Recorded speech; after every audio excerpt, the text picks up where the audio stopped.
Acción Cristiana Mundial, un ministerio para llevar el Evangelio, donde haya un oído que escuche y un corazón abierto a Dios. Subordinar nuestra voluntad a Dios es el acto más sabio que una persona pueda hacer, pero a la vez el más difícil, pues es renunciar a nuestra naturaleza humana, mezquina y egoísta.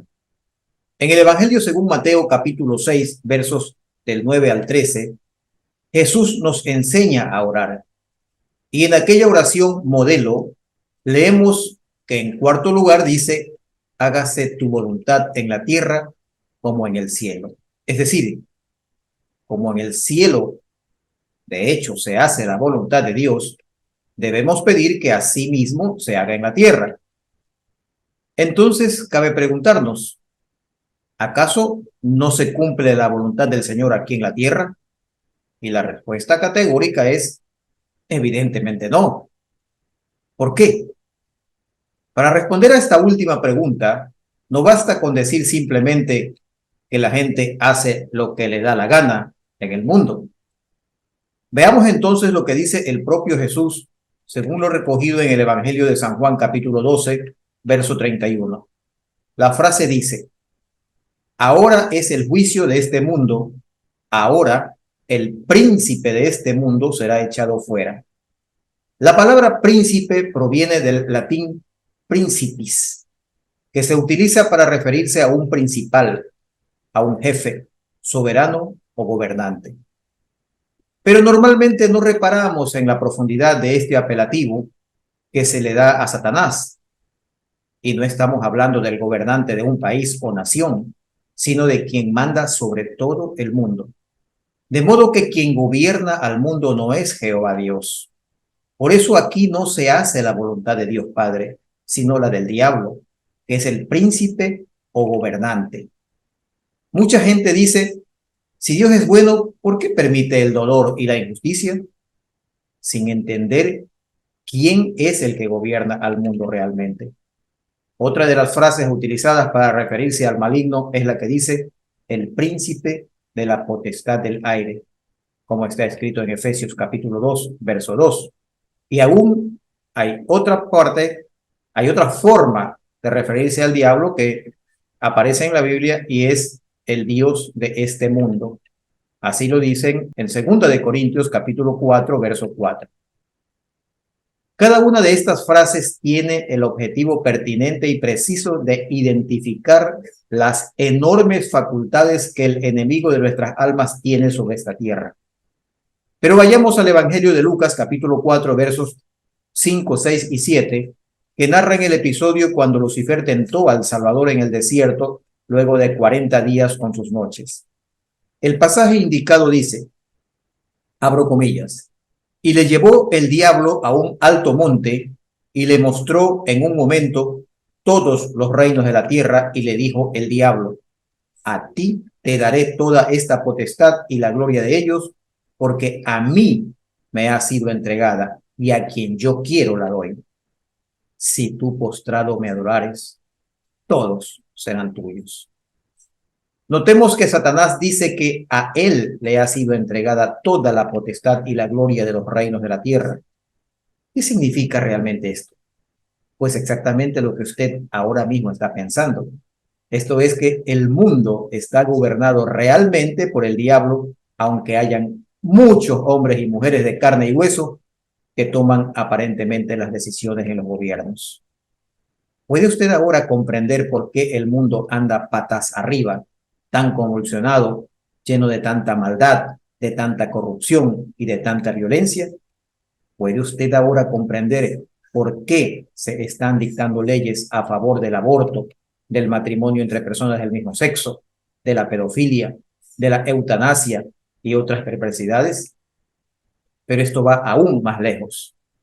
No se trata solo de un tema de orden político que podría darnos una incompleta visión del principado del diablo en este mundo y llegar incluso a creer que nosotros estamos al margen como pobres víctimas de las circunstancias. No, señoras y señores. El principado de Satanás no es solo a nivel político, administrativo, ni los presidentes, primeros ministros y demás autoridades principales son los únicos que están bajo la influencia del maligno. La verdad es que el gobierno del diablo, aunque se plasma en lo político administrativo, también afecta a todo tipo de actividades humanas, ejerciendo su poder sobre el sector legislativo, judicial, policial, empresarial, laboral, educativo, sanitario e incluso religioso, etc. Solo quienes tienen consigo al Espíritu Santo y se sujetan a él día a día escapan al poder del príncipe de la potestad del aire. Y digo día a día, porque la sujeción de la que hablo debe ser constante y perenne, como dice Pablo en su primera carta a los Corintios, capítulo 10, verso 12. Por tanto, el que crea que está firme, tenga cuidado de no caer. Para escapar del poder del príncipe de las tinieblas, como Satanás es llamado también en varios lugares de la Biblia, es imprescindible sujetarse a Dios, y es así como puede pedirse con propiedad y sabiduría que la voluntad de Dios se haga en la tierra como se hace en el cielo. Caso contrario, no tiene sentido este pedido, y solo estamos haciendo una vana repetición de palabrerías, como advierte Jesús en Mateo 6, verso 7, que dice: y orando, no uséis vanas repeticiones como los gentiles que piensan que por su palabrería serán oídos. Para sujetarse a Dios, usted tiene que aprender a someter su voluntad bajo la del Señor. Pedir a Dios que le dé la mente de Cristo, conforme Pablo lo menciona en 1 Corintios 2:16, para actuar como Él lo haría en cada una de las circunstancias que tenga por delante. Como por ejemplo, si usted se encuentra en un punto donde deba tomar una decisión o reaccionar ante un hecho, pregúntese, ¿qué haría Jesús si estuviera en mi lugar? Y para ello, una de las cosas que debemos tener presente en todo momento es lo que dice Pablo en su carta a los Gálatas, capítulo 5, versos 22 y 23, que dicen lo siguiente: mas el fruto del Espíritu es amor, gozo, paz, paciencia, benignidad, bondad, fe, mansedumbre, templanza. Contra tales cosas no hay ley. Pero vayamos nuevamente al capítulo 2 de Primera de Corintios, leyendo ahora los versos 25 y 26 que dicen: si vivimos por espíritu, andemos también por el espíritu. No nos hagamos vanagloriosos, irritándonos unos a otros, envidiándonos unos a otros. Ahora nos encontramos con una palabra clave dentro del tema que tratamos: vanagloria. Y esta es muchas veces la raíz de un comportamiento que nos aleja del Señor. En otras palabras, no nos sujeta a Él, pero que también está ligada a los gobernantes que ejercen su administración política bajo el poder del príncipe de este mundo. En Mateo capítulo 20, desde el versículo 20 hasta el 28, Jesús les da una lección a sus discípulos, misma que ha sido atesorada en las páginas de aquel evangelio para provecho nuestro también. El pasaje narra el evento que se dio cuando la madre de Jacobo y Juan se acercó con ellos al Señor y postrándose le pidió que disponga que en su reino sus hijos se sienten el uno a la derecha y el otro a la izquierda de él. El hecho ocasionó un incidente que debe haber sido de no pocas proporciones, pues el verso 24 indica que cuando los otros discípulos se enteraron de esto, se enojaron contra los dos hermanos. Y ahora leeré literalmente desde el versículo 25 hasta el 28.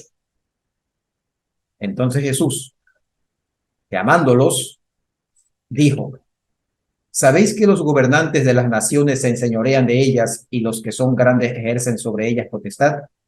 Mas entre vosotros no será así, sino que el que quiera hacerse grande entre vosotros será vuestro servidor, y el que quiera ser el primero entre vosotros será vuestro siervo. Como el Hijo del Hombre no vino para ser servido, sino para servir y para dar su vida en rescate por muchos. ¿Creen ustedes que la actitud de la madre de Jacobo y Juan es reprochable? ¿Creen que hoy las cosas son distintas? ¿Creen que no es común que la mayoría de la gente haga las cosas por vanagloria y busque los primeros lugares?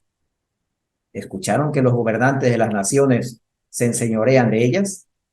Pues todo esto siempre ha sido así.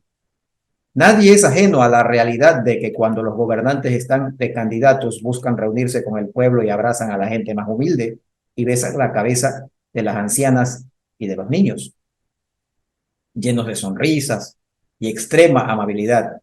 Pero cuando ya ejercen el poder, son apáticos y soberbios. Pero esto no solo ocurre con los gobernantes, pues al fin de cuentas ellos no son una especie distinta de la humana. Así es que hoy más que nunca Satanás ejerce su dominio sobre los gobernantes del planeta, pero con un agravante terrible. Hoy se está fraguando un nuevo orden mundial con un solo gobernante sobre la tierra, para lo cual la soberanía de las naciones debe estar subordinada a ese gobernante, que conforme a lo profetizado en la Biblia, será un servidor del anticristo. Por ello, sus decisiones no estarán sujetas a la voluntad de Dios. Entonces nos toca orar con más fuerza y con plena conciencia de lo que pedimos cuando decimos que se haga la voluntad de Dios en la tierra como se hace en el cielo, siendo conscientes que eso dependerá de cuánto nosotros estemos realmente sujetos a Dios. Caso contrario, nuestras oraciones serán parte de la vana palabrería que desgraciadamente siempre se ha practicado desde los fariseos hasta nuestros días. Que sea su voluntad la que se haga sobre la tierra, conforme se hace en su reino, y que ponga en nosotros un corazón lleno de su amor y una mente como la de Cristo. Amén.